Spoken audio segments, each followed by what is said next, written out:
ప్రభుత్వానికి గ్రూప్ 2 విద్యార్థుల యొక్క ముఖ్య విన్నపం ఏమనగా ఆంధ్రప్రదేశ్ ప్రభుత్వ పెద్దలైనటువంటి ముఖ్యమంత్రి నారా చంద్రబాబు నాయుడు గారికి, డిప్యూటీ ముఖ్యమంత్రి పవన్ కళ్యాణ్ గారికి, విద్యాశాఖ మంత్రి లోకేష్ గారికి, Andhra Pradesh APSC public commission chairman Anuradha madam గారికి మా గ్రూప్ 2 విద్యార్థుల తరఫున ముఖ్య విన్నపం ఏమనగా ఫిబ్రవరి 23వ తేదీన జరగనున్న గ్రూప్ 2 ఎగ్జామ్ని రోస్టర్ విధానాన్ని సరిచేసి నిర్వహించాల్సిందిగా కోరుచున్నాం. గత కొన్ని రోజులుగా విద్యార్థులు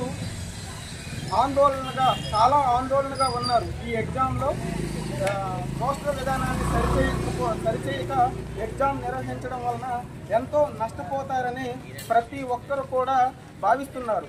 దీనికి ప్రభుత్వం సరైన సమాధానాన్ని చెప్పి మా ఎగ్జామ్ని నిర్వహించవలసిందిగా కోరుచున్నాం.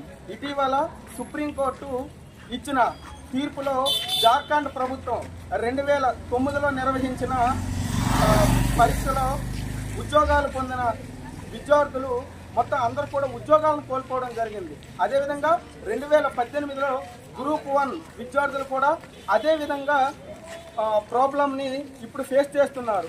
అలాంటి ప్రాబ్లమ్స్ ఇప్పుడు ఈ గ్రూప్ 2 విద్యార్థులు గ్రూప్ 2 ఏదైతే ఫిబ్రవరి 23వ తేదీన ఎగ్జామ్ రాస్తున్నారో వాళ్ళకు కూడా ఇటువంటి పరిస్థితి రాకుండా మీరు ముందుగానే ఈ రోస్టర్ విధానాన్ని సరిచేసి రాష్ట్ర వ్యాప్తంగా గ్రూప్ 2 రాస్తున్నటువంటి విద్యార్థుల్లో ఆందోళన తొలగించి మా యొక్క ఎగ్జామ్ని నిర్వహించాలనేసి మా గ్రూప్ 2 విద్యార్థుల తరఫున మేము ముఖ్యంగా కోరుకుంటున్నాం.